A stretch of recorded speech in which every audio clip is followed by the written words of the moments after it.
Hi friends, இன்றைக்கி once more குக்கிங்கில் chilli காளான் பண்ண போகிறோம். அதுக்கு தேவையான பொருள் பாருங்கள். நான் வந்து கொஞ்சோண்டு புதினாவும் கொஞ்சம் கொத்தமல்லி தழையும் இந்த மாதிரி பச்சை மிளகாவும் போட்டிருக்கேன். ஒரு 3 பச்சை மிளகா. இதை நம்ம நல்லா நைஸாக அரைச்சி வச்சிடலாம். இப்போ பாருங்கள், இதில் நம்ம இஞ்சி பூண்டு விழுது போட்டுக்கலாம். இப்போ ஒரு கார்ன்ஃப்ளவர் மாவு ஒரு 4 ஸ்பூன் போட்டுக்கோங்க. இப்போ பாருங்கள், இப்போ முட்டை வந்து வெள்ளை கருமட்டை எடுத்துருக்கேன். ஒரு முட்டை அப்படியே ஊற்றிடலாம்.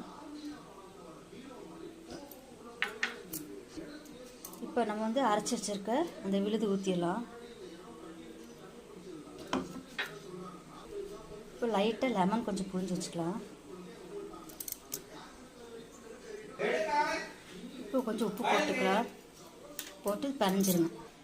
இப்போ பிசைஞ்சிட்டோம். கொஞ்சோண்டு மிளகுத்தூள் போட்டுக்கலாம். போட்டு அதையும் பிசைஞ்சுக்கோங்க. இப்போ எண்ணெய் காஞ்சிச்சு. இப்போ ஒவ்வொன்றா போட்டுக்கலாம்.